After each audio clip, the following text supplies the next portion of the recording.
en Ayurveda Jyotish, on va utiliser ça pour dire quel jour de la semaine je vais commencer un traitement, par exemple. Dire si je veux traiter le feu digestif, peut-être c'est intéressant de le commencer le dimanche. Si vous avez une pratique qui a pour but d'augmenter votre feu digestif, donc par exemple une pratique de yoga qui va être particulièrement axée là-dessus, faites-le le dimanche, ça va encore plus être amplifié.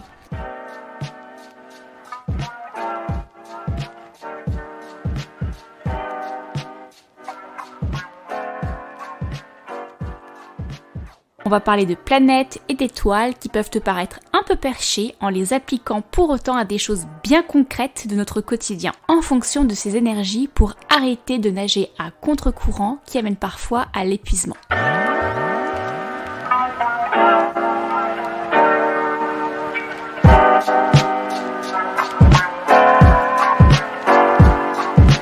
Dans ce podcast, je tends le micro à toutes ces femmes qui désirent partager leur propre éclosion, leur propre manifestation, leur naissance ou leur renaissance. Santé féminine, santé mentale, troubles alimentaires ou encore mode de vie plus durable et respectueux. Elles racontent leur récit de vie sans filtre ni tabou. Je suis Alexandra Portail, hôte de ce podcast, et je te souhaite la bienvenue dans Éclosion.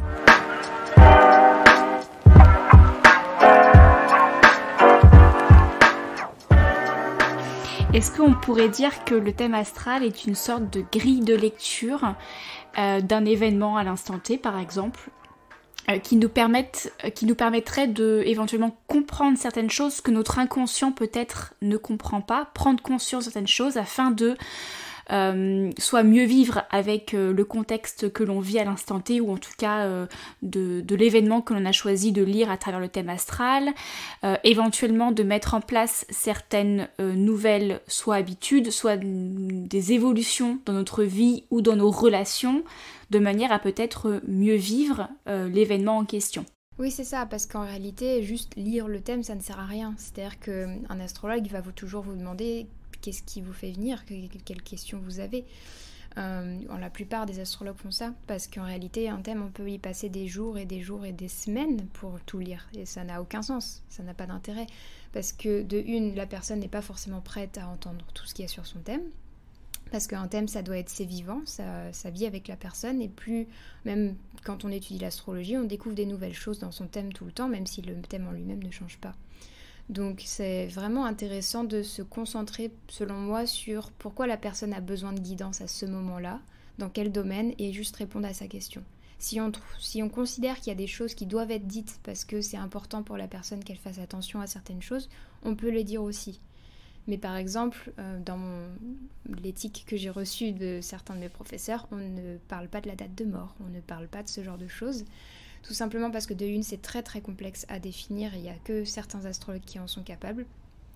Que essayer de le faire si on n'a pas ce niveau-là, c'est dangereux. Et de trois, on implique notre propre karma en disant une chose pareille à la personne. Parce que, en fait, en faisant ça, on va empiéter sur son libre arbitre, et c'est quelque chose qui peut être très dommageable en termes de karma pour la personne qui le fait. Donc personnellement, je prends pas ce risque. J'ai pas forcément envie de savoir cette modalité-là à l'heure actuelle, parce que c'est important de considérer que voilà, c'est pas juste, c'est pas n'importe quoi de demander ce genre d'informations-là. Je sais qu'en Inde, ils sont beaucoup plus relax par rapport à ça, et beaucoup de personnes vont voir des astrologues pour savoir combien de temps il leur reste. Voilà, moi c'est les enseignements que j'ai reçus et je me retrouve beaucoup plus là-dedans. Ok. Alors j'ai entendu, un peu lu que si on prenait notre semaine, donc les 7 jours de la semaine, chaque jour était relié à une certaine énergie, une certaine planète. Est-ce que tu pourrais nous en dire un peu plus sur ce sujet, nous décrire un petit peu justement l'évolution des énergies en fonction du coup des planètes et des jours de la semaine? Oui, alors du coup, il se trouve qu'on a 7 jours dans une semaine, et c'est marrant parce que quand j'étais jeune, je me disais mais c'est absurde, 7, c'est pas un nombre pair, c'est pas pratique, ça n'a pas de sens, pourquoi 7? Et 7 parce qu'il y a 7 planètes traditionnelles. Donc, et quand je dis planète, l'astrologie considère que tout ce qui bouge autour de nous, ce qui est en mouvement, va être une planète. qu'on va étudier. En tout cas, ceux qui bougent dans notre zodiaque. Donc s'il y a des choses comme des astéroïdes qui passent de manière plus chaotique, on ne va pas les considérer comme des planètes. Donc le Soleil et la Lune sont des planètes selon l'astrologie. Des planètes particulières, mais c'en est quand même. Donc on va commencer la semaine avec le dimanche, avec le Soleil, puisque c'est la première planète de l'astrologie. Et le dimanche, c'est une journée qui va être donc portée vers l'énergie de cette planète. Et l'énergie de cette planète, ça va représenter notre âme, ça va représenter notre individualité et aussi notre connexion au divin, puisque le Soleil, c'est le roi du ciel. Donc c'est vraiment celui qui nous guide. Ça va représenter aussi la nature, le contact qu'on va avoir avec la nature, avec notre famille.